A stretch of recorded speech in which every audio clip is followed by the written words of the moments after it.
This is episode 6 of the series that I have done.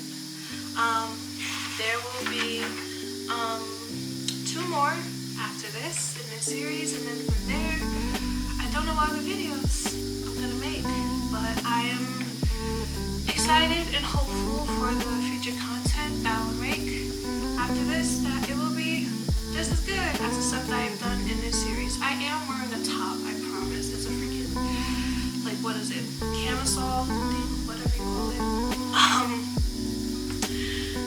But yeah, this is the 6th episode. For those that have been watching up to this point, even though I've been inconsistent with posting videos, thank you. It means a lot to me, to those that have sent me encouraging messages, and those that have even shared it with other people. Thank you. Like, it truly means a lot to me, because this is me coming on a platform like YouTube, talking about my life and my issues and things that I've gone through, which is not easy, but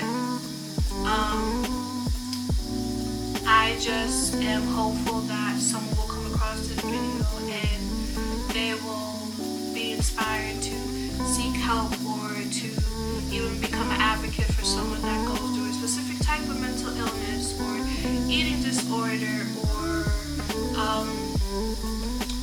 or people that have dealt with church hurt, or anything like that.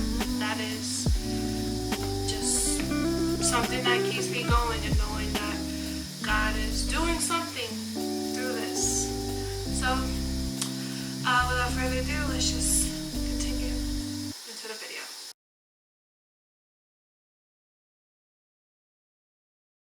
I have said in previous videos, I have briefly brought it up with the fact that I have been homeless before. I was homeless for 2 years, to be exact.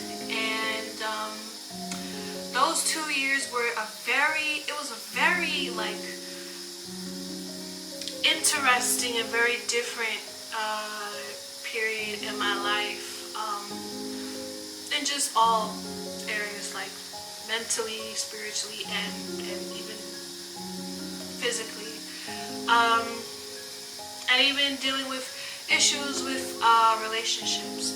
Definitely, those 2 years were very, just like, I would say, like a pivotal moment in my life. So I became homeless.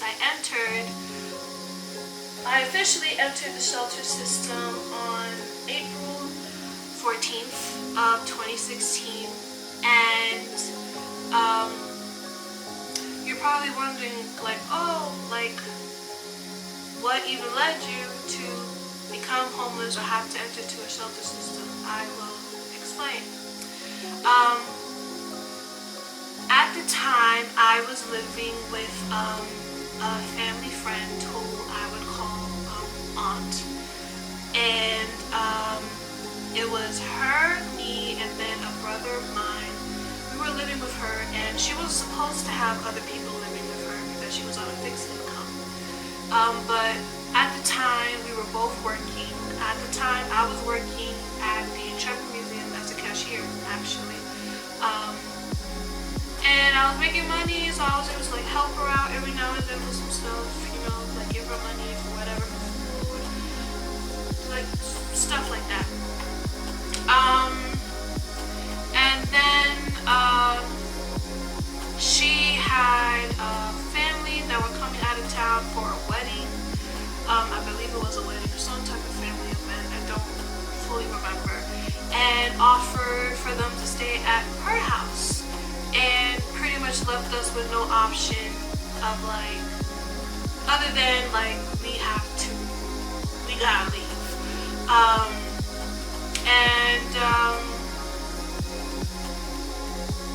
It was at that point I didn't have anywhere else I could go. I didn't have any other family I could go to. I didn't have friends that I could really turn to.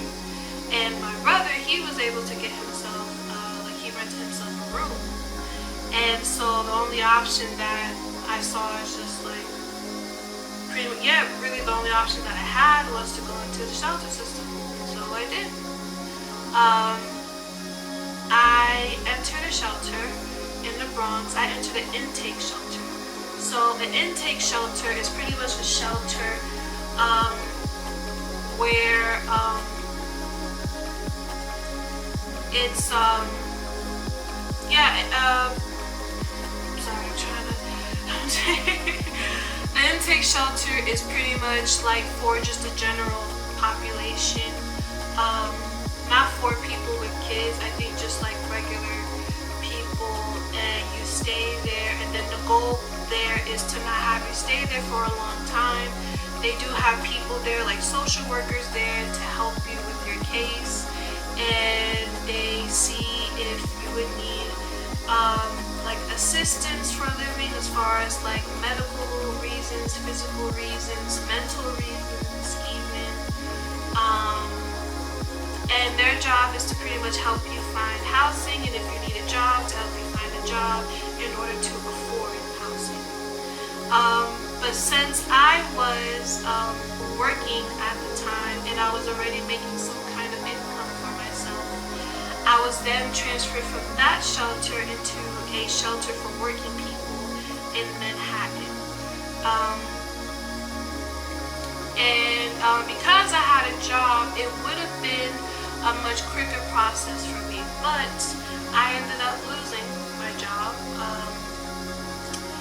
I got fired because I kept calling out because my depression was just getting really bad that year. And at that point of that year, I didn't realize that that's what it was. That was just one of the kind of the main things. That was like pretty much symptom, like a very big symptom of depression, of just like not having the energy or will to not want to do anything. And so yeah, I ended up losing my job, and I was at this shelter that's supposed to be for working people in Manhattan. I did ended up getting a job as a cashier in Western Beef. I quit that job because the staff there were Dominican and very racist, and I was not about that. So yeah, and this all happened in 2016, and then leading up to November of 2016, I was just in a very dark place. I had been diagnosed with cancer. I want to say I got diagnosed with cancer like September, October of 2016. That's what I want to say. I don't remember. Because I'm dealing with it for the third time now, so it's hard for me to forget dates of things. Also, short-term memory is a symptom, or like not symptom, but like a effect of depression. But yeah, I got it. I was first diagnosed with the cancer I have in like September, October of 2016, and my depression was like really bad. Like I wouldn't leave my room for days. I would barely eat. I would go a lot of days without showering, to the point that I was getting like kind of teased and bullied by the other woman that lived in the shelter. I was also the shelter that I was living in, it was all women. There was no men in that shelter. The only men that were in the shelter were like if they were a security guard or one of the social workers. Like to the point where I was like kind of getting teased about the fact that I had a smell. And you would think I would care, and I didn't. Because I just did not have a will for anything, and I was just tired all the time. Not even like sleepy tired, physically tired, but just like emotionally tired, to where it's like, what's the point of like me even taking a shower, because I'm gonna die anyway. I feel like dying every day, so it's like, what's the point of cleaning up myself?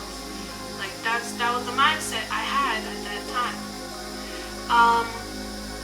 And so it led to me being called into an office room with all the social workers there because they saw my behavior and they were obviously concerned. And the main woman who kind of ran the whole place, I forget her name at the moment, but I remember her being the Asian woman. And she said, like, oh, like, have you, and she asked me if I knew what depression was. And I said, no, I'm not familiar with that. And she said that it's like, well, I'm not a doctor, but some of the symptoms of depression fall in line with ways that you've been acting. And then she asked me, like, do I think I have depression? I'm like, well, if that's what you say it is, then I guess I do. Like, I don't know. Because literally up until that point, I did not know what depression was. I didn't know anything relating to mental illness, what it was, the definition of it, what it looked like in people or whatever. So yeah, then like a few days later, we're up to November 2016 at this point. So yeah, a few days later, I was out. I was outside. I was like walking back to the shelter from the library, I believe, because I didn't do anything and there was no Wi-Fi in the shelter, so I would go to the library, use their Wi-Fi, I would be on my laptop, and I would watch YouTube videos because I didn't have nothing better to do. Walking back, I came up to this street that was probably like 2 blocks away from where my shelter was. And the thought just came to my head of jump in the middle of the road, let yourself get hit by a car. You want to die anyway, so you might as well do it now. And I didn't hesitate. And I made it look like I like passed out in the middle of the street. And I fell in the middle of the road when there was like traffic like coming. And a man came and scooped me up out of the street and like ran me over to the other side. And there was like a crowd of people around me being like, oh my god, are you okay? Like, are you okay? And I'm like, I'm not, I just got lightheaded. I think I just got dehydrated. I get dehydrated very easily. And in my head, I was like, this is bull crap. Like, I had a plan, I wanted to die, and got people stop me from doing that. Why would you do that? And again, that was just how I was thinking, because I didn't care at that point. I was like, if I died, I died. Like, even if I had to do it myself, like, that was just the way I was thinking.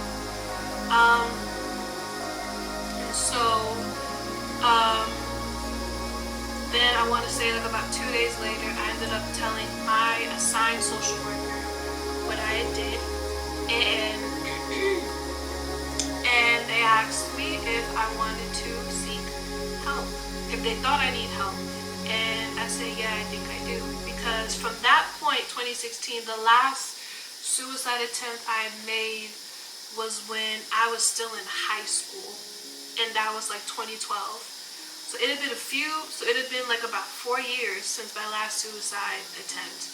And the fact that it came up again, that was kind of a red flag to me, that I was like, okay, maybe this is something I do need some type of special type of attention with. So, yeah, that moment she went and called 911, and there was like a few, like 4 or 5 policemen that came into the shelter lobby, and it scared me because I'm like, why do the cops need to be here? Like, and what is it then? One of them went up with me to my room to get some clothes, because I guess they just already assumed that, like, if I had a suicide attempt, like going to the hospital, I was gonna be staying overnight or whatever. So I like packed the book bag with like one outfit to change in. I brought my Bible, and yeah, that was like all I can remember that I brought with me. And then yeah, area. Then we made it to the hospital. It was me and my social worker, my caseworker. We were together in the back of one of the cop cars. We get to the hospital. I'm getting checked in and everything. And then at a certain point, like we got separated. Like she wasn't allowed to go past a certain point. And that's when I got walked to the psych ward of the hospital. And then I got sent to like this back room area where a nurse came in, and she was asking me these questions that were related to just like mental health stuff. Asking me of like, oh, like how many days, like on what like scale, like would you say like you like feel like sad or hopeless or whatever, or like do you have the urge to harm yourself or anyone else? Are you or have you ever like planned a suicide attempt, things like that? And so I answered all the questions, and it's like a rating system that they had. It's like a number system where it's like you add up the numbers. If you get like a really high number, then it's like pretty much saying that you're not in a very stable place emotionally. And of course I got a high number. And so then the nurse had asked me about like suicide attempts, since I worked that I have been suicidal in the past. And it was the fact that I had to think about how many times I have had suicide attempts. That was what made the nurse be like, okay, you're gonna have to stay with us for a while. And I ended up staying in the psych ward for 2 weeks in November of 2016.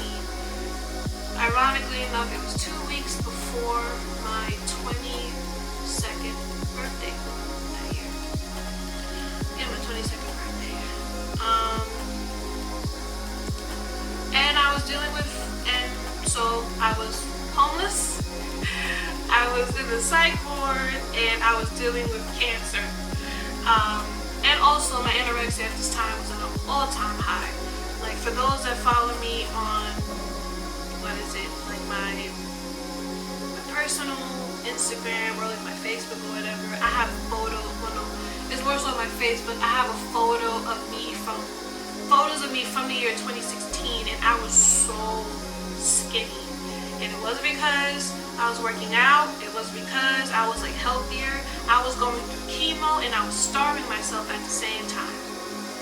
And like you would think because of like the anorexia that is like, oh, like that is like I was happy I was skinny. Like no, like I look at those, I never thought of myself as cute because of my skinny or attractive because I was skinny. I thought I was ugly then, and I think I'm ugly now, like even though I'm not skinny. But that's besides the point. So yeah, I get out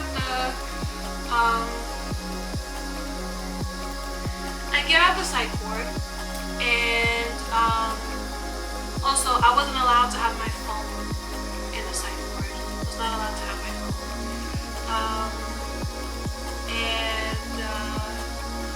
So the way that I would contact people was through like the phone they had in like the waiting area of the area where it's like the patients were like allowed to hang out at or whatever by the TV.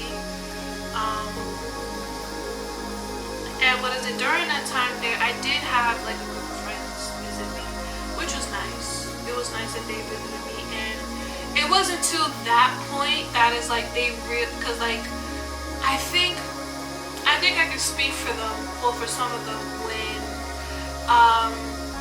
when it's like them hearing that I was like in the hospital. I think they probably meant this like I got through like some type of injury or something, and some of them were already aware that I was dealing with cancer. So they probably thought me dealing with cancer, that's the reason why I was in the hospital. Some of them didn't realize that the part of the hospital I was actually in was the psych ward. And so for some of them, that they were like, oh wait, this is different. So yeah. But when I got out the hospital, I remember I was walking home. Well, walking back to the shelter from the hospital. I luckily didn't lose my bed. They kept my bed for me because they knew where I was. Because in most cases, usually if you just miss curfew, the curfew for most shelters, well, in New York City, for what I know, is 10 p.m. So if you don't, you come back past curfew, then you could, the chance is that you can lose your bed and lose your place in that shelter and have to get transferred to another shelter. Walking back to the shelter from the day that I got out the hospital, a friend, someone that I was close with from my former church, they contacted me, and they were like, oh, hey, where have you been, what's been going on? And I told them, and they gave a response along the lines of, well, you have a responsibility in the church, and it's you're at this level where you shouldn't even really be struggling with that type of stuff. And yeah, that's just me kind of paraphrasing what she said, what they said.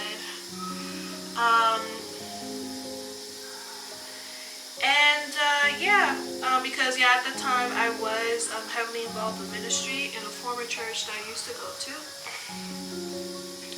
That in the previous video, that I know I said that the church that I used to go to was in the Bronx, and at that time I was living in Manhattan. So travel for me was an issue. Well, no, not travel. Yeah, travel for me was an issue, especially trying to get back to the shelter on time.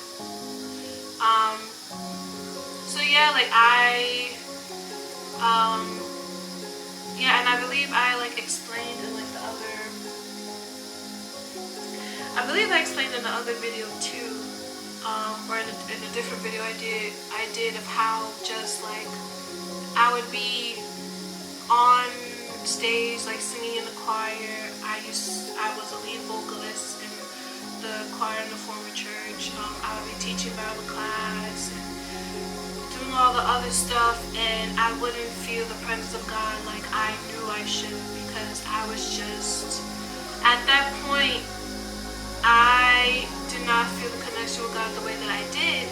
And not even just that, but there was just a lot of things ministry-wise that I saw that was wrong with the church, and I didn't feel supported when I would reach out to the few people that I did reach out to in trying to get some type of guidance of certain emotions I was dealing with. And I would get hit with responses that's a spirit of iniquity, that's what sin did you commit for this to happen? You're up there worshiping, that is you shouldn't be dealing with this type of stuff. Just keep it to yourself, or just pray about it. It was just not good things that you would say to someone who was dealing with stuff that I was dealing with at that time. So all of those different factors together led me to leaving that church, and I intended for it to just be a break. I just wanted to be a break because I just felt so far away from God, and I'm okay, God, I need a break because I feel like I'm just so far away from you. And with the responsibility that I did have with the ministries that I was a part of, and things that I was dealing with in church and outside of church, I was going to church not even for God anymore, but just going to church to just go to find some type of distraction. And that's not what church is. That's not what it's supposed to be for anybody. So, ended up taking a break, and that break ended up turning into 3 years of me not attending any church at all.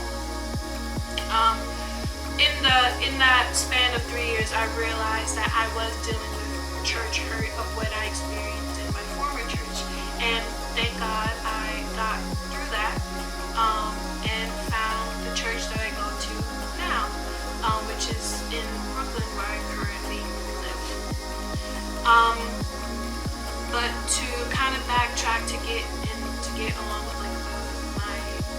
story with homelessness. So, yeah, from 2016 to 2017, I was in the shelter in Manhattan. The shelter that was like for working people, and the shelter where I was at, where I had like pretty much started my mental health illness journey with seeking medical help. Then I got switched to a like another kind of like general intake shelter. It was like somewhere in Chinatown.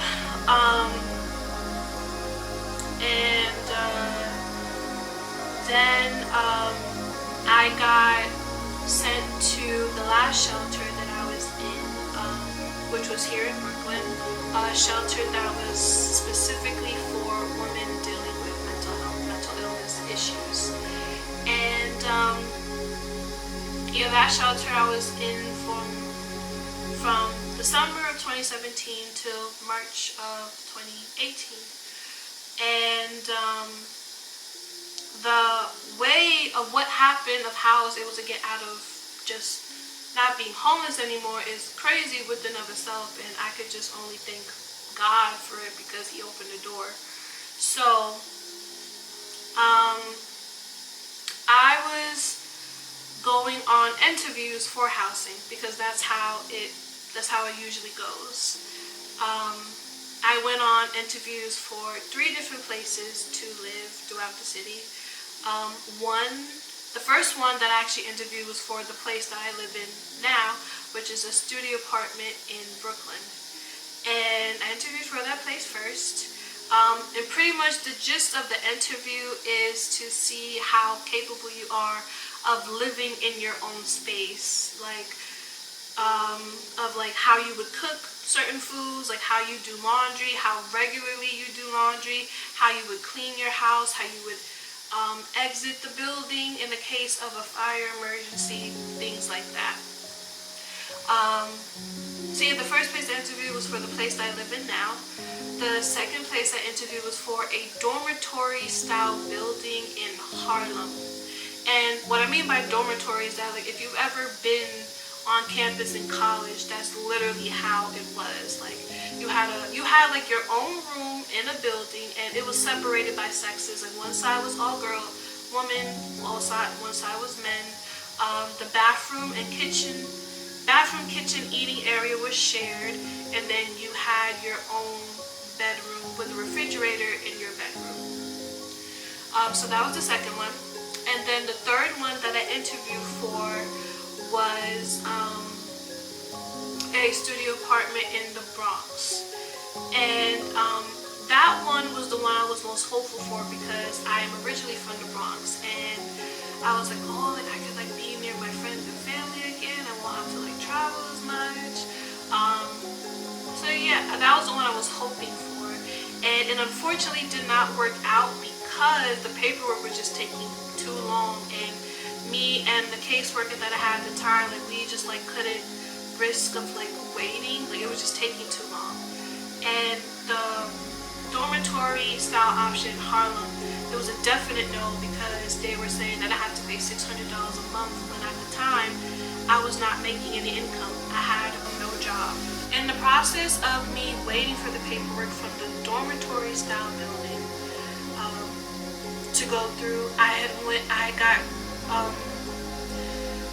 mail sent for me to attend this meeting for like me to be like approved for housing, and it said it was mandatory, and I'm like, okay, I have to go to this. Like, I want to be approved for housing, like I gotta go. So me and my caseworker, we went, and it was that we went to this building, and I'm assuming that it's gonna be like me having like kind of like a one-on-one thing with like a separate person to like look over like stuff, but I was in a boardroom with like a whole bunch of other people and what looked like their caseworkers too, so I was a bit confused at that, but I didn't really pay no mind to it. And so then these other people come in, and we all had these like handbooks too. I didn't really know what the handbooks were either. So then these other people come in, and they were like the ones that were like leading the meeting. They're like, oh, like good, this is the morning. Yeah, just like they're like, oh, good morning, everyone. For those of you that are here, it means that you have been approved for Section 8. Congratulations. And I'm like, what? What? me and my kids were literally looking at each other. We're like, what?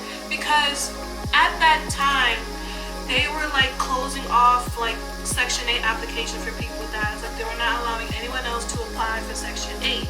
Like that was a real thing that was happening. So the fact that I was at this meeting where I somehow got approved for Section 8, and I'm like, wait, how? Like I was so confused. And what is it that yeah, they gave us like these booklets of like how like Section 8 works, and I'm like, but for those that don't know what Section 8 is, Section 8 is pretty much a housing assistance program for people who have no income or low income residents of whatever state you live in. You pretty much only have to pay, you pretty much either pay nothing or either a small portion of the actual amount of rent that is due for whatever property you live in. So that's what Section 8 is. So yeah, that we get back to the shelter, and then my caseworker, because she was confused about it, so she was like kind of doing her own little research of like how I was even qualified, and it turns out a factor too that was the fact that I was in foster care. I was in foster care for not that long though, because I am adopted. I was in foster care for not that long as an infant, so that played a factor, and also because the fact that I was young.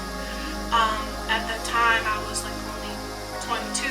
Like a person that young, or just a person of any age, shouldn't be homeless. But the fact that I was young and I was in the foster care system was a factor of me being able to be eligible for Section 8. And also the reason I was able to get this housing was because I got available for Section 8. And so as soon as the whole Section 8 thing kind of got cleared, I got the acceptance of the acceptance letter thing of like, oh, like that you can live here and you can start the moving in process whenever you're ready. So it was a very quick process. From January 28th, like February. So it was like from February to March, which was only like a month. It took like a month of like all of that happening. It was just such a very quick process. And yeah, as of March 14th, 2018, I have been in my own apartment. So another big thing that I think was just two things that I struggled with. I mean, because during that point of time, I was alone physically. I didn't have any family supporting me. I didn't really have my friends around that much because I was in the shelter system, and I was bound to the fact that I had to be back at a curfew and things like that. And even now, me living in Brooklyn, most of people that I know and like family, they live in the Bronx, which is 2 boroughs away. It's like probably an hour 30 to sometimes 2 hours of travel time by public transit. So solitude and isolation have been things that I've been having to deal with.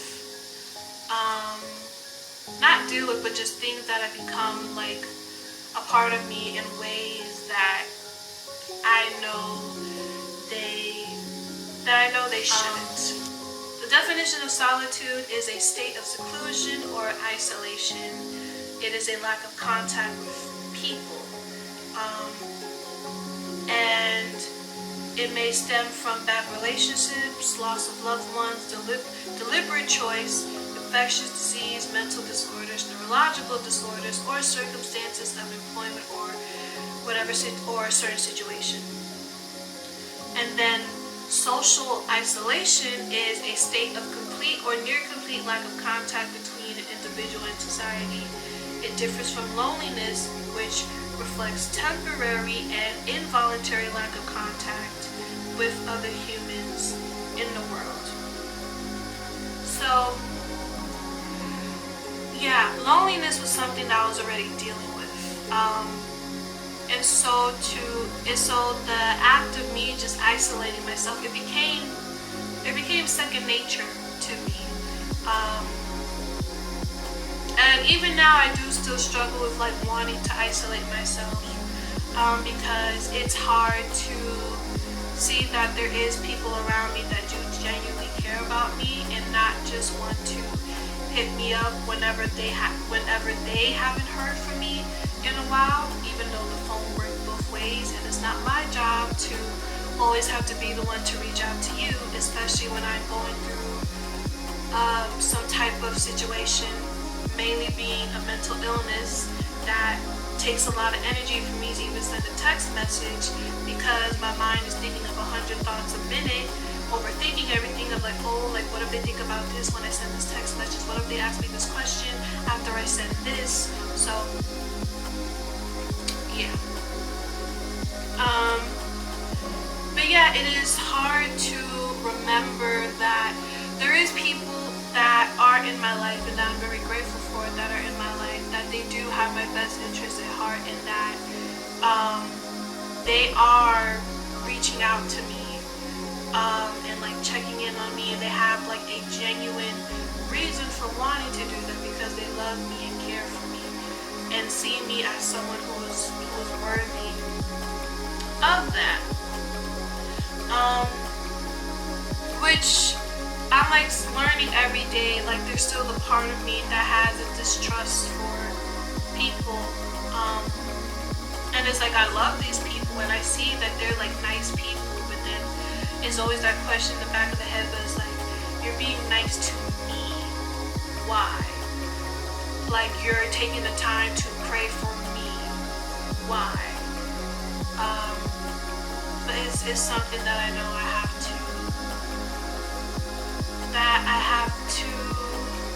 unlearn.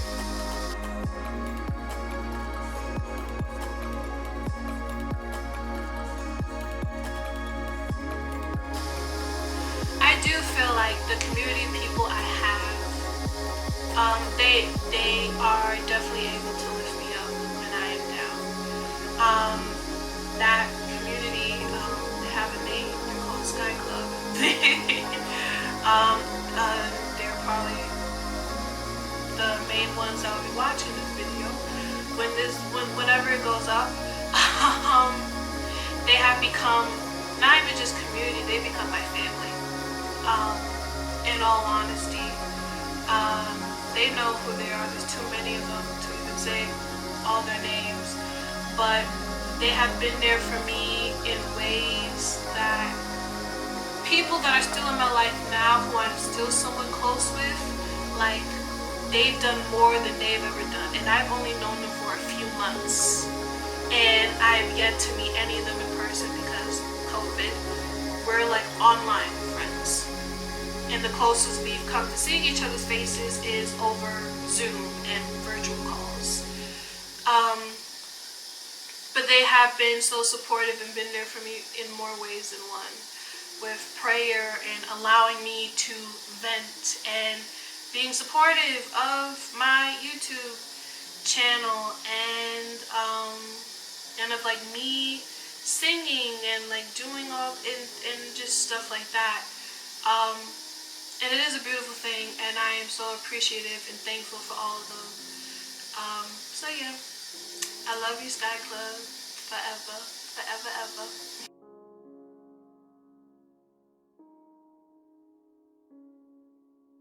Ooh, that's a good question. My ethnic community. So, okay, let me say this. So, the church I go to now is probably the most that I have been around my own ethnic community, because I'm black. I mean, I consider myself to be multiracial because I am a mix of different things. But the church that I go to now has probably been the most I've been around my own race of people. The church I grew up in, my former church, was dominantly Dominican. Not even predominantly Dominican, it was dominantly Dominican. When I was a kid, me and the few family members of mine that did go to that church were the only few black people there. And I think now they literally only have like a handful of people out of pretty much the whole congregation that is of one race. So yeah, growing up in church, as far as community wise, I didn't have my race of people around me, not that much. I had my family obviously when I would go home. I had like probably 1, 2, 3 people, a few people in school. But as far as how they felt about like me dealing with mental illness,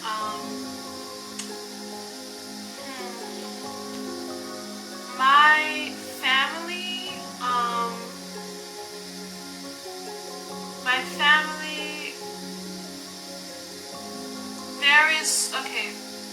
I'll say there is some members of my family who are willing to be understanding about it, even if a lot of things about it confuse them. But then I do have some members of my family that they don't take into consideration, and one of them has even said that I've been using it. One of them has even said that, like, oh, that doesn't give you an excuse for anything. So I'll leave it at that. That's probably the best answer that I can give for that question. Thank you for watching. If you made it to watch all the way to the end, I would love to hear your thoughts in the comment section. If you enjoyed this video, like it, please. And if you feel there is anyone that can benefit from this video of like my story, from any part of my story, please share. Because it would just only make me happier, the fact that it's like what I'm making is helping other people to know that it's like you're not alone in going through what you're going through currently or what you have been through. I mean, it's easier said than done because I can easily get caught up in that like kind of self-pity party type thing, but yeah, that's it for today.